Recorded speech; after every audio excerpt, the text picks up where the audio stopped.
Halo semuanya, perkenalkan nama saya Evelyn Pinkan-Luntungan dari Prodi Ekonomi Pembangunan Universitas Katolik Widya Mandira Kupang dengan NIM 3112018. Dalam video kali ini, saya akan menjelaskan mengenai monitoring aktivitas ekonomi makro. Apa itu ilmu ekonomi makro?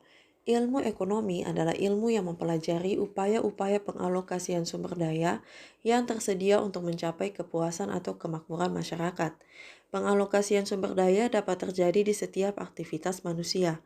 Aktivitas ekonomi meliputi produksi, konsumsi, dan pertukaran. Ketiga aktivitas tersebut mempunyai cakupan yang sangat luas. Secara teori cakupan pembahasan dalam ilmu ekonomi dapat dibagi dua bagian, yaitu ilmu ekonomi mikro dan ilmu ekonomi makro. Analisis ekonomi makro membahas perekonomian secara keseluruhan.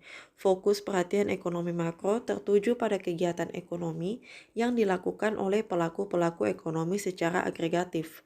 Pelaku-pelaku yang terlibat dalam kegiatan ekonomi antara lain konsumen, produsen, pemerintah, dan sektor luar negeri yang masing-masing saling memengaruhi perkembangan pertumbuhan ekonomi suatu negara.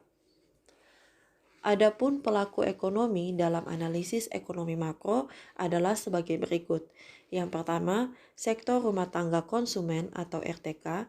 Yang kedua, sektor rumah tangga produsen atau RTP. Yang ketiga, sektor rumah tangga negara atau RTN. Dan yang keempat adalah sektor rumah tangga luar negeri atau RTLN. Masalah-masalah yang sering dibahas dalam ekonomi makro adalah sebagai berikut. Yang pertama, masalah inflasi dan deflasi. Inflasi menunjukkan kenaikan harga umum atau suatu fenomena ekonomi yang berkaitan dengan terjadinya penurunan nilai uang yang ditandai oleh kenaikan harga hampir semua barang. Sedangkan deflasi merupakan kebalikan dari inflasi, di mana terjadi penurunan harga-harga yang disebabkan jumlah agregat supply lebih besar dari agregat demand, produk yang tersedia lebih banyak dari yang diminta masyarakat. Hal ini disebabkan oleh rendahnya pendapatan masyarakat sehingga produk menumpuk dan tidak laku. Yang kedua adalah masalah pengangguran. Pengangguran merupakan suatu masalah yang sering melanda kegiatan perekonomian suatu negara dan sangat penting untuk diamati serta ditanggulangi. Hal ini dikarenakan banyak muncul dampak-dampak negatif apabila tingkat pengangguran tinggi. Yang ketiga adalah masalah pertumbuhan ekonomi. Pertumbuhan ekonomi merupakan kenaikan output total suatu perekonomian atau dengan kata lain sebagai kenaikan GDP real per kapita secara berkelanjutan dalam jangka panjang. Tingkat pertumbuhan GDP harus melebihi tingkat kenaikan penduduk agar pertumbuhan ekonomi dapat mencerminkan kenaikan standar hidup secara berkelanjutan. Yang keempat, masalah neraca pembayaran. Neraca pembayaran didefinisikan sebagai catatan berbagai informasi tentang nilai ekspor dan impor, transaksi jasa, aliran modal jangka panjang, dan jangka pendek. Neraca pembayaran akan mencatat aliran uang masuk dan aliran uang keluar yang terjadi dalam kegiatan ekonomi suatu negara. Kebijakan ekonomi makro.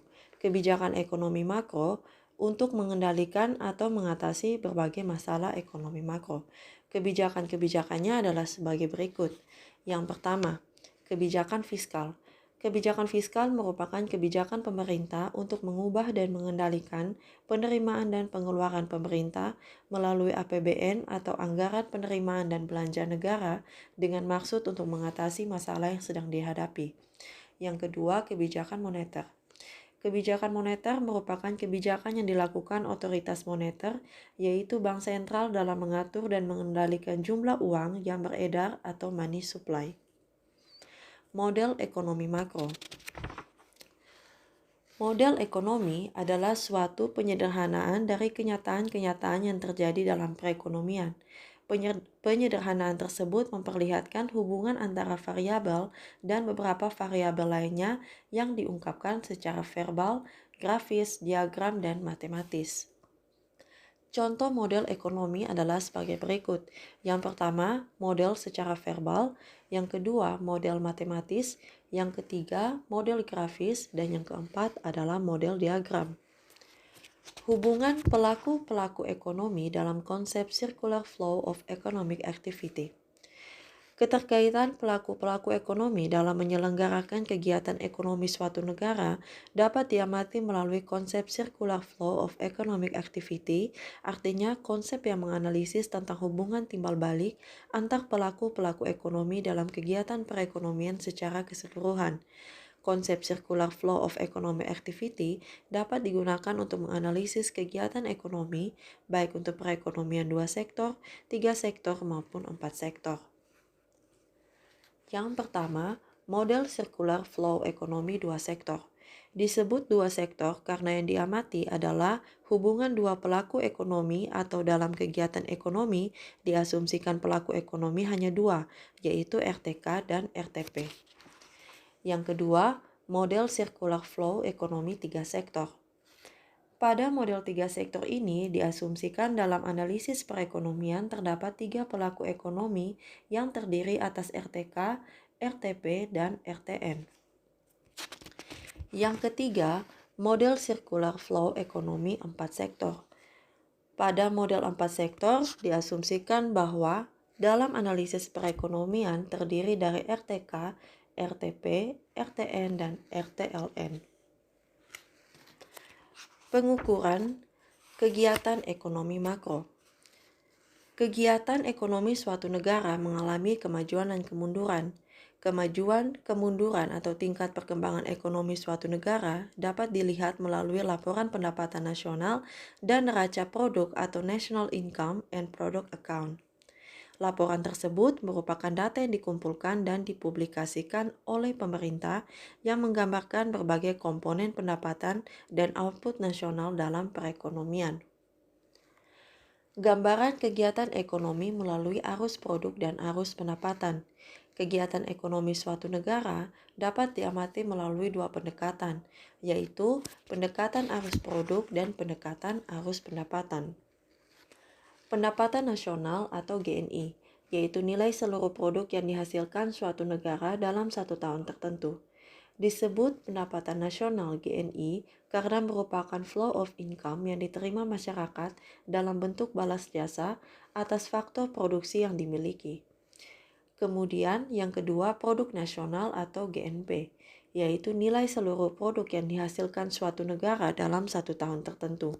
Disebut produk nasional atau GNP karena merupakan flow of final goods yang dihasilkan dari keseluruhan perusahaan dalam suatu negara dan dinilai berdasarkan jumlah uang yang harus dikeluarkan untuk mendapatkan barang jadi dan jasa. Produk nasional dalam arti real, nominal, dan deflator. GNP nominal merupakan nilai produk dihitung berdasarkan harga yang berlaku ketika produk tersebut dihasilkan. GNP nominal dihitung dengan mengalihkan kuantitas dengan harga pasar setiap tahun yang berubah-ubah. GNP real merupakan nilai produk dihitung berdasarkan harga tahun tertentu yang ditetapkan sebagai tahun dasar.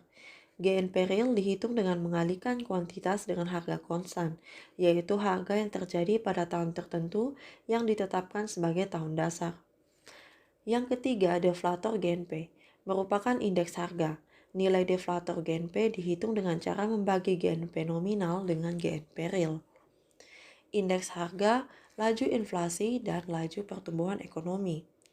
Indeks harga adalah rata-rata tertimbang dari harga-harga produk berdasarkan uang yang berlaku di pasar. Indeks harga dapat juga diartikan sebagai ukuran tingkat harga rata-rata barang dan jasa.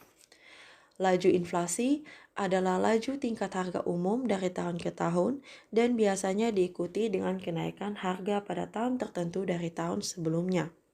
Yang terakhir, laju pertumbuhan ekonomi atau rate of economic growth adalah suatu angka dalam persentase yang memperlihatkan tinggi rendahnya atau cepat lambatnya pertumbuhan ekonomi suatu negara dalam 1 tahun tertentu dibandingkan tahun sebelumnya. Sekian video penjelasan mengenai monitoring aktivitas ekonomi makro dari saya. Semoga video ini dapat memberikan wawasan tambahan bagi teman-teman semua mengenai monitoring aktivitas ekonomi makro. Sampai jumpa di video berikutnya.